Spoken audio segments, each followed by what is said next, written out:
This video we're going to be talking about improper integrals again.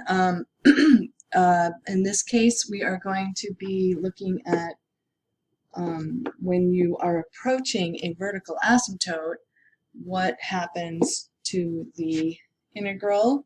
In the previous video we were looking at where you have limits that were approaching infinity, the limits of integration. So if you look at this definition of improper integrals with infinite discontinuities here, when we have in number 1 here, the area under the curve from a to b of f of x, and it's equal to, you can rewrite this as the limit as c approaches b from the left. And what this would look like graphically is if you have, here's a, let's say, and here's b, and maybe your graph looks something like this, and you have a vertical asymptote at b over here. Is it possible to find the area under the curve from a to b? Let me continue that graph here a little bit. As you approach b from the left. So we're looking at this area, and it might diverge and it might converge, and that's going to depend on the integrand. Okay, in the second scenario, it's a similar type of thing. You might have a graph that looks something like this. So in the second problem here, we have the asymptote would be on the left side. So this would be where my a would be.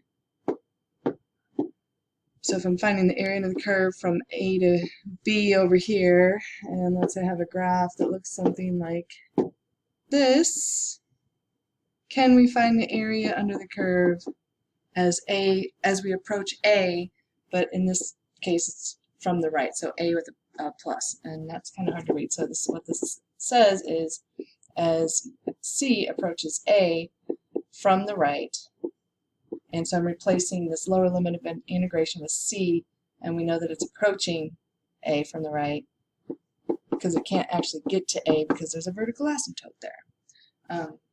In the third case here, we have if f is continuous on the interval from a to b, except for at some value in between a and b at which f has an infinite discontinuity. So for example, if we're integrating from a to b here, but we have a vertical asymptote at c, you can rewrite this as the integral from a to c of f of x dx plus from c to b of f of x dx. And notice in the first two cases, if the improper integral converges, it does converge if the limit exists, otherwise it diverges. In the third case, the improper integral on the left diverges if either of the improper integrals on the right diverges. So if either this diverges or this diverges, then the original would also diverge. So let's do some examples. Okay, so in this example, write this example down. What we have here is, well, first I'm going to rewrite this, but notice that this is undefined at x equals 0. So if we're finding the area under the curve, I'm going to rewrite it as x to the negative 1/3. We're going to, this is scenario 2, and we're going to find the limit of this, and the limit as c approaches 0 from the right, because again it has a vertical asymptote at 0, and we're going to replace this 0 with c, and up to 1, x to the negative 1/3 dx. So now we're going to integrate that and then find the limit. So x to the, we're going to add 1 to the exponent, so we have x to the 2/3, and we got to multiply by 3/2. And I forgot to write the limit part, that's important. The limit of this as c approaches 0 from the right, and we're going from c to 1.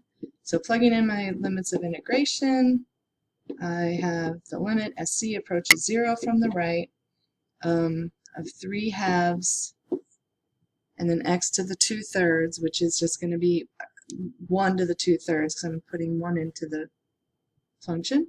So I have 3 halves times 1 minus 3 halves times c to the 2/3 when I put c in there.